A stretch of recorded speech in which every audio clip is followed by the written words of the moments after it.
Hola a todo el mundo. Hoy tenemos de nuevo aquí a mi amigo Luis Escribano, que ha sido tan amable de venir a contar.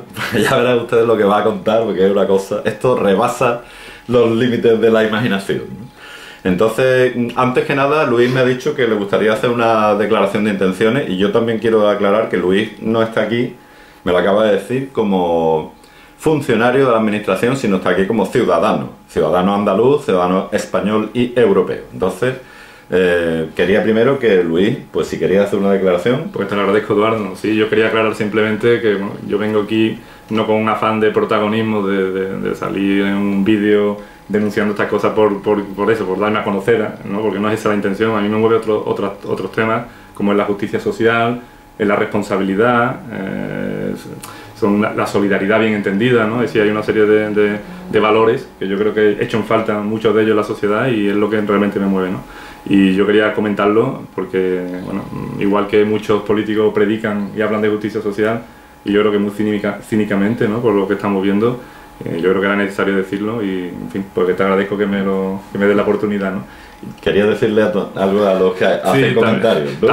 También quería comentar a todos los que no hacen comentarios aquí abajo del vídeo, ¿no? Estos comentarios que aparecen aquí abajo del vídeo. Pues, hombre, darle las gracias por los apoyos que nos están dando, porque la verdad que también animan mucho, ¿no? A seguir adelante y seguir denunciando las cosas que yo creo que los ciudadanos andaluces y los ciudadanos españoles deben de conocer, ¿no? De las cosas que están pasando en nuestras administraciones, ¿no? Ajá, muy bien. Pues dicho lo cual, quería hacer un inciso para que sepáis por qué el vídeo de hoy tiene el misterioso título de El pie de Jean-Baptiste. ¿Quién era Jean-Baptiste y qué le pasó en el pie? Pues para aquellos que no sean músicos profesionales, músicos académicos, digamos, pues os diré que Jean-Baptiste era Jean-Baptiste Lully, un músico originalmente italiano, era de Florencia, pero se cambió el nombre porque se fue a Francia y se metió directamente en la corte a trabajar. Esto era el siglo XVIII, estuvo en la corte de Luis XIV, nada menos, el rey Sol, al que le enseñó a bailar Jean-Baptiste, que era bailarín, aparte de un gran compositor. Entonces Jean-Baptiste Lully, aparte de ser un magnífico músico que revolucionó la ópera francesa y tal, era un tío que tenía, por lo visto, bastante mala uva, ¿sabes? Era muy dominante y tenía en un puño a los músicos de la corte parisina, a los músicos franceses de la época. Se cuentan de él barbaridades, que incluso encerró alguna vez a un músico que para robarle la música la estrenaba el tío y cuando la había estrenado lo liberaba, ¿sabes? Era un miserable de mucho cuidado, ¿no? Entonces Jean-Baptiste, lo que pasó es que un día, dirigiendo estas especies de preorquestas que había en la época, la dirigía con un bastón de estos de mayordomo, un bastón de hierro, muy autoritario y tal, y entonces se cabreó en un ensayo y dijo, no, esto no es así, y pegó un bastonazo en el suelo con tan mala fortuna que se dio en el pie y se machacó los dedos del pie. Pero vamos, se los machacó hasta tal punto, se hizo una herida chunga y se le gangrenó.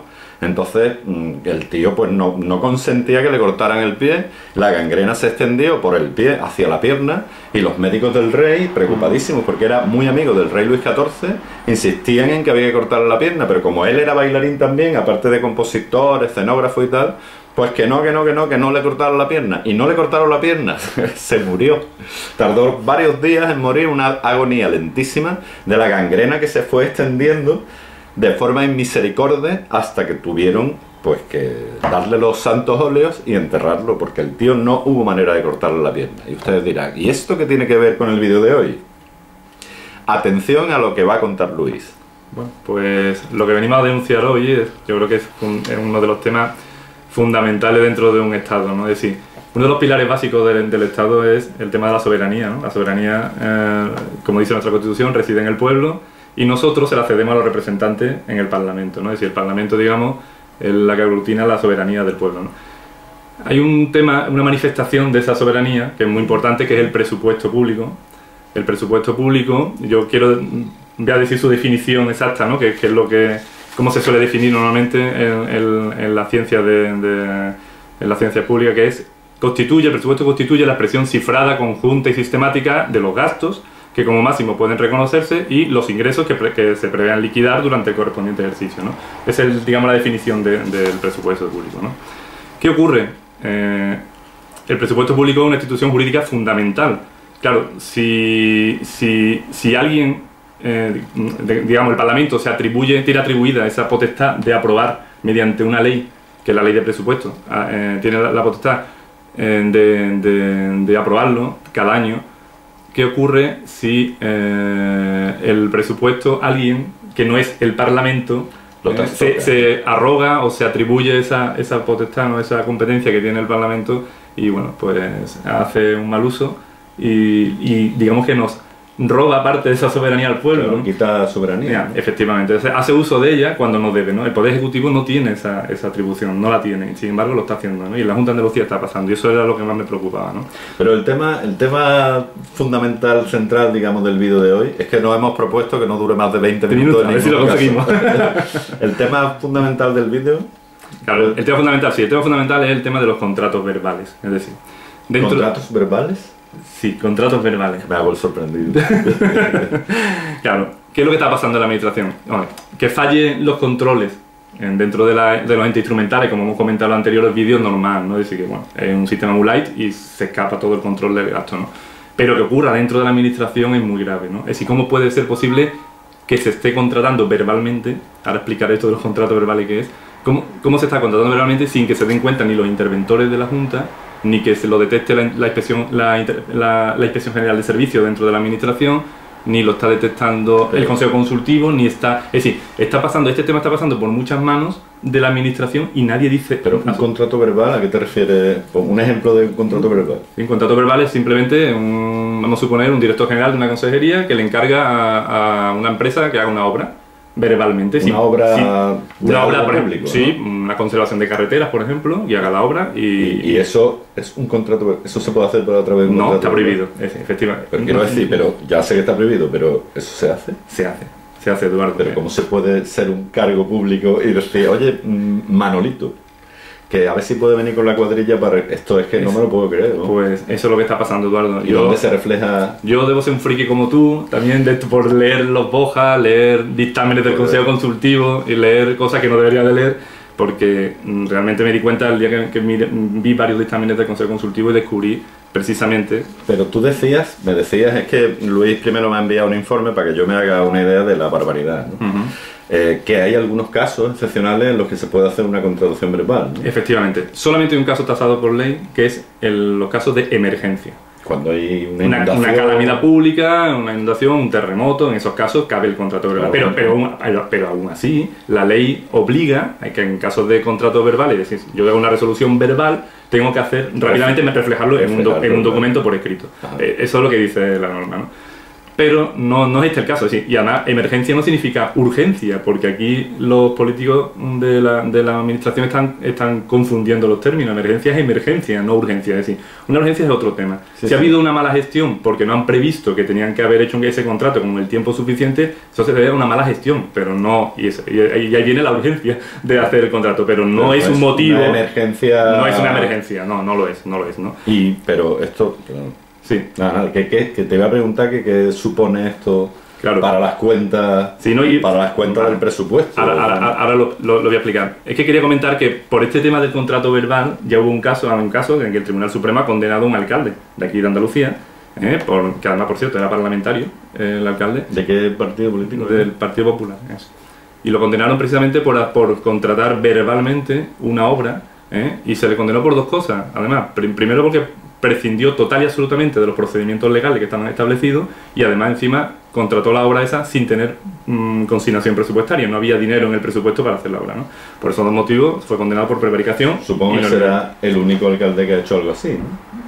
Sí, supongo que no.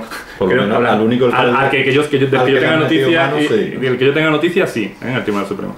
¿Qué consecuencias tiene el tema de contratos verbales que tú me has preguntado, ¿no? En las cuentas? Esto es uno de los temas que más preocupa, por lo menos desde mi punto de vista, y nos debería preocupar a todo el mundo, ¿no? A toda la ciudadanía. Claro, si el presupuesto prevé unos gastos que son límites de gastos y no se pueden sobrepasar, si se dedican las consejerías a hacer contratos verbales, estamos teniendo ahí se están produciendo unos gastos que no están previstos en el presupuesto, Ni controlados. ni están controlados ni aparecen en la contabilidad pública. Ni tampoco se puede saber por dónde van los gastos para empezar a parar en gastos. Claro, es que no. Sino que contratación Claro, verbal. si se están haciendo contratos verbales y se desconoce por parte de las personas que deberían de conocerlo, ahí empiezan los problemas. ¿Qué ocurre?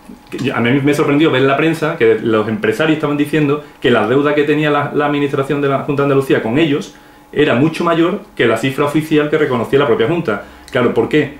Claro, ahora sí encuentro una explicación. Si está habiendo contratos verbales por parte de la Junta de Andalucía, ahí tenemos un grave problema. Y entonces el déficit real de la comunidad autónoma no es el oficial. Esa era una de las preguntas que tenía. ¿Esto afecta al déficit? Claro. Bestialmente. Claro, si en vez de. Claro, si estamos previendo que los contratos verbales, es que estamos hablando de millones de euros, no estamos hablando de cantidades pequeñas. Entonces, claro, ¿qué pasa? Si vamos a suponer que las cifras sean 400, 800 millones de euros lo que se están haciendo contrataciones verbales, tenemos un grave problema, que eso no aparece en la contabilidad pública. Y además tiene una consecuencia también muy negativa, que la ciudadanía tiene que saberlo. Esos contratos verbales que se han realizado, al final hay que pagarlos. Porque el Tribunal Supremo estableció en la jurisprudencia, lo que yo voy a decir es que, claro, si la administración se ve favorecida por una obra, por ejemplo, vamos a hacer una obra en una carretera, vamos a suponer, se ve favorecida por la obra, evidentemente lo que no puede haber un enriquecimiento injusto de la administración y que el empresario pierda. Entonces hay que, digamos, indemnizar por lo que ha costado solamente la obra, ¿no? Porque hay una cosa un tema jurídico, que es que los contratos verbales, son muy importantes decir, los contratos verbales son nulos de pleno derecho, no existen. Porque la ley los prohíbe, entonces lo que se hace es una revisión de oficio en el que se anula el contrato verbal y se hace un contrato.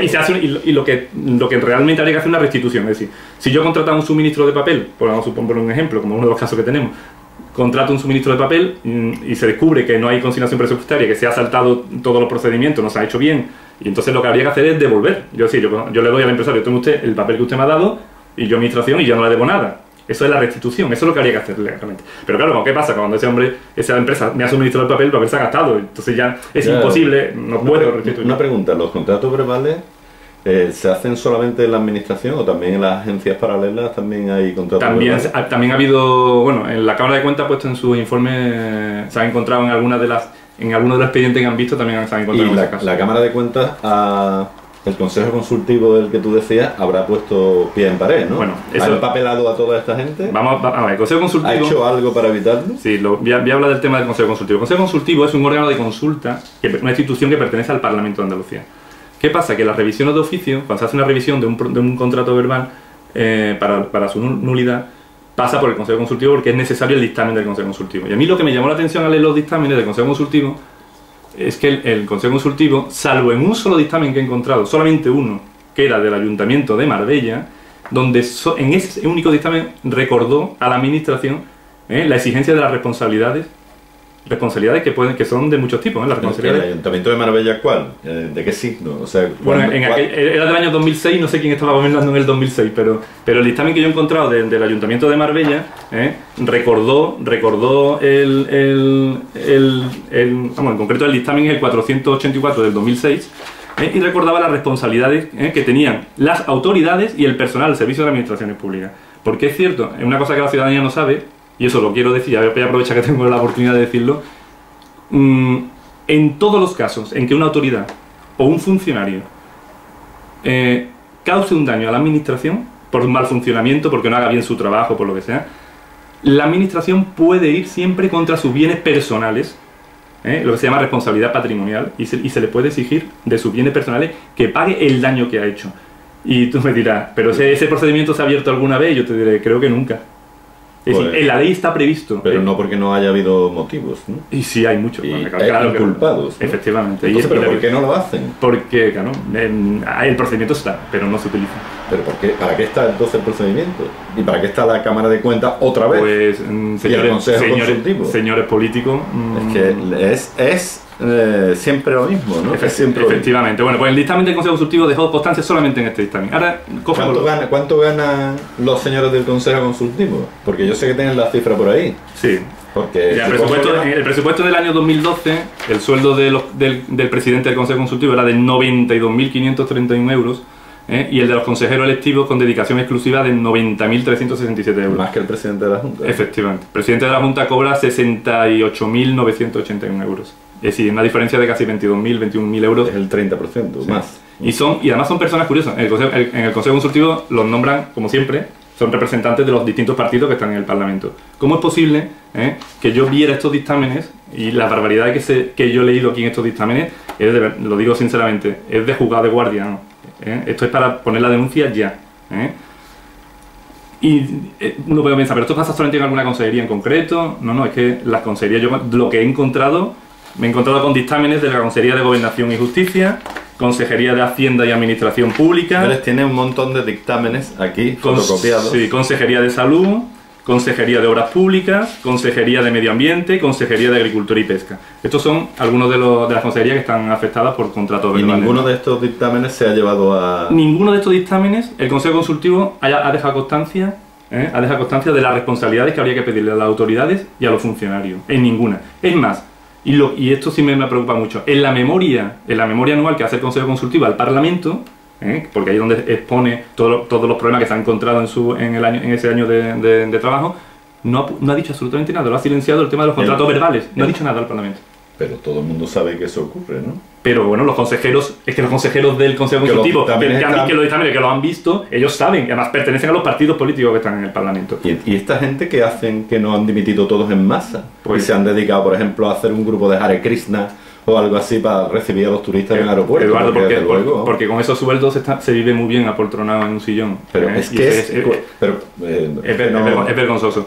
Aquí tengo ejemplos. O sea, es que los mecanismos que tenemos, que deberíamos tener, bueno, que de hecho tenemos porque los pagamos, 92.000 euros cada uno de sueldo al año y más lo que hay por ahí. Los mecanismos de control de todas estas barbaridades... Es que lo más grave, Eduardo... De nuevo no funciona. Claro, es que lo más grave es que estos procedimientos de revisión... O sea, perdona, es que se me ocurre que el problema no son ya los políticos a los que se les ocurre hacer por aquí y por allí que te vi, es que los responsables de controlar esto... Efectivamente, no actúan, efectivamente. Hay un grave problema en la administración pública, yo creo que en la sociedad en general, de no asumir las responsabilidades que tiene cada uno. Es decir, ¿cómo es posible que estos procedimientos, que se inician en la propia administración, porque es que los secretarios generales técnicos de las consejerías lo conocen, conocen funcionarios? O sea, que no es que vayamos los ciudadanos por la calle y de repente hemos tenido un déjà vu, o hemos tenido no sé cuánto, acaba de ocurrir un contrato verbal en no sé dónde, sino que esta gente está informada del asunto. Perfectamente, es decir, hay funcionarios que han sido copartícipes, hay letrados de gabinete jurídico que tienen que hacer su informe y haber hecho constancia de las responsabilidades y yo desconozco si se ha dejado constancia en los informes, porque los informes técnicos a veces se dicen cosas que después no llegan a ningún sitio, ¿no? Pero si tú tienes aquí los dictámenes, pero aquí está dictamen número 248/2012 de 11 de abril, dictamen número 742/2011 de 16 de noviembre, dictamen 550/2011, o sea, es que esto está publicado. Sí, incluso está publicado. Cualquiera de ustedes puede conseguir esto porque está en internet. Efectivamente, y en uno de los dictámenes estamos hablando de 2.810.000 euros contratos verbales. Es que es una barbaridad. Es que 2.810.000 euros son 500 millones de pesos. Una barbaridad. Pero sí, 105.000 en 481.000 euros, 198.000 euros, 292.000 euros. Los que han trincado y han pillado, ¿no? Los que no se sabe. Claro, esto lo que pasa es que conocemos esto porque han pasado por el Consejo Consultivo, pero es que yo me sospecho y me temo mucho que habrá muchos contratos verbales que ni siquiera estarán pasando por el Consejo Consultivo y no nos enteraremos. Es decir, por eso la cifra de deuda que dicen los empresarios no coincide con la... ¿Y por qué no le cambian el nombre a esto y lo ponen con consejo narrativo? Narrativa simple. Ha ocurrido esto, sin consecuencias. Narrativa simple. Porque aquí esto es para que fuera épica. Sí, ahora, ¿sabes? Y de repente es narrativa simple. Pero hay un tema muy importante, Eduardo. No decir lírica. Sí, hay un tema que sí quería comentar, ¿vale? Cuando se hace un gasto, la administración, que no está previsto en el presupuesto, sin consignación presupuestaria, que eso ya la ley lo prohíbe y además salvo en el caso de emergencia, ¿no? Como decíamos antes. Hay un incidente que se llama incidente de convalidación de gastos, que tendría que abrir la propia administración para que alguien habilite un dinero para poder pagar esto, ¿no? Claro, si es menor de 150.000 euros, tendría que ir al Consejo de Viceconsejeros. Claro, se enteraría toda la consejería. Pero es que si supera los 150.000 euros, como hemos visto que hay muchos dictámenes que lo supera, tiene que ir al Consejo de Gobierno. Y el Consejo de Gobierno tiene que autorizar ese gasto, porque se ha excedido de los 150.000 euros y además sin consignación presupuestaria. ¿Qué pasa? Que yo creo que ha habido aquí mucha gente muy lista que no ha querido que esto se entere nadie en el Consejo de Gobierno, porque claro, al presidente de la Junta de Andalucía lo ponen en un aprieto. Y señor presidente de la Junta de Andalucía, desde aquí le pedimos, por favor, yo por lo menos lo voy a pedir, que investigue este tema porque sí, es muy grave. Vamos, va. En cuanto vea el vídeo, lo va a investigar inmediatamente. Y el Parlamento, por cierto, debería abrir una comisión de investigación, pero vamos, mañana mismo, para investigar cómo es posible que esté pasando esto y nadie diga nada. ¿Te refieres al Parlamento andaluz? Efectivamente, sí. Cuya mitad es la oposición del PP, básicamente. Sí, y ¿ha hecho algo el PP por esto? Y está en el Consejo Consultivo. Pero es que, hay consejeros del PP en el Consejo Consultivo. De verdad, yo no quiero molestar.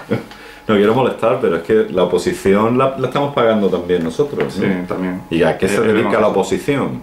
¿A qué se dedica la oposición andaluza? Desde luego a oponerse, ¿no? Porque vamos, un ciudadano, que es verdad que Luis está más enterado que la mayoría de la gente, pero él esto lo ha extraído de internet, que no está en el Parlamento andaluz, que no está en el ojalá estuviera en el Parlamento andaluz, pero que un ciudadano saque estas conclusiones y que la oposición no haga nada al respecto, me parece poco menos que impresentable. Sí. Pero como ya nos estamos pasando del tiempo, como siempre, yo te quiero preguntar, Luis, ¿esto tiene algún género de solución? ¿Se te ocurre alguna solución a este repugnante asunto? Yo te digo una cosa, si dentro de una semana, de verdad, lo digo sinceramente, si en una semana, después de publicarse esto, que seguramente llegará a muchos sitios, porque llega a muchos sitios, y en la administración estos vídeos, Eduardo, está llegando a muchos sitios, si no actúa la Fiscalía. Tenemos una mosca invitada, tenemos la ventana abierta porque aquí hace mucho calor en Sevilla. Si la Fiscalía no empieza a actuar, si el Parlamento no abre una investigación de este tema, si la Administración, la Inspección General de Servicios, que es uno de los órganos internos de control de lo que ocurre dentro de la Administración, no abre diligencia e investiga este tema, para saber realmente cuántos contratos verbales se están haciendo dentro de la Administración, cuántos millones de euros están así ahora mismo comprometidos, porque se han hecho... ¿Cuántos millones de nuestros euros? Sí, de nuestros impuestos. Sí, efectivamente, claro, porque hay una cosa que la gente no lo sabe. Este dinero cuando se paga se coge de otro sitio. ¿Y ese otro sitio de dónde es? Pues del dinero que es para pagar hospitales, servicios sociales, dinero de escuelas, dinero... Eso después, cuando el gobierno dice que no hay dinero, claro, pero si es que dentro de tu casa te lo están quitando y no te estás enterando o no te quieres enterar. No te quieres enterar porque ahí está escrito. ¿No? Efectivamente, y eso es lo que más me indigna, ¿no?, de este tema, ¿no? Yo creo que son ustedes, señores de la Cámara de Cuentas, unos irresponsables. Y señores del Consejo Consultivo, no lo dice Luis, lo digo yo, me parecen unos irresponsables. Unos irresponsables. Aunque ganen 92.000 euros al año. O quizás precisamente por eso. Entonces yo quería, bueno, tenemos que acabar el vídeo. Sí, ya aquí nos quedaríamos hablando horas, porque además, insisto, Luis tiene una cantidad de información tal que es una fuente inagotable de información. Si alguien quiere datos en concreto, si la Fiscalía los quiere, yo se los puedo pasar, se los puedo enviar, los dictámenes, donde se queda claro los presuntos delitos, porque hay presuntos delitos de prevaricación, y cualquier órgano que quiera la información yo se la doy. Está publicada en la web, es pública. Sí, hay una frase que dice querer es poder, pero en el caso de la Junta de Andalucía poder es no querer, claramente, porque si quisieran lo harían. Efectivamente. Y entonces aquí viene al caso, bueno, por supuesto agradecerle de nuevo, Luis, su presencia inestimable en este vídeo. A ti, Eduardo. Y a los que ven este vídeo también, como dice Luis, los que están aquí abajo comentando, pues decirle que comenten lo que quieran y más, y cerrar un poco el vídeo de nuevo con la metáfora del pie de Jean-Baptiste. Yo creo que después de haber escuchado lo que cuenta Luis, que ya no estamos hablando de que se desvíe dinero a través de las agencias paralelas y tal, no, es que se desvía dinero y además no hay constancia del mismo, y además son contratos verbales, que es lo que ya nos quedaba. Lo que nos quedaba ya es que el contrato verbal adquiere categoría de lavística, porque es una cosa inabarcable, inagotable, desgraciadamente, intangible. Entonces me parece alucinante lo de los contratos verbales. Y desde luego lo que pasa aquí en Andalucía es una cosa. Lo que le pasó a Jean-Baptiste Lully, que se pegó un bastonazo en el pie, aquí en la Junta de Andalucía nos han pegado un bastonazo en el pie a la sociedad andaluza en general, y desde luego la gangrena se ha extendido ya por todo el cuerpo. Esto me temo que, como Jean-Baptiste, es algo más que un pie o una pierna gangrenada. Esto es la gangrena general de toda la sociedad andaluza. Y nada más. Adiós. Adiós.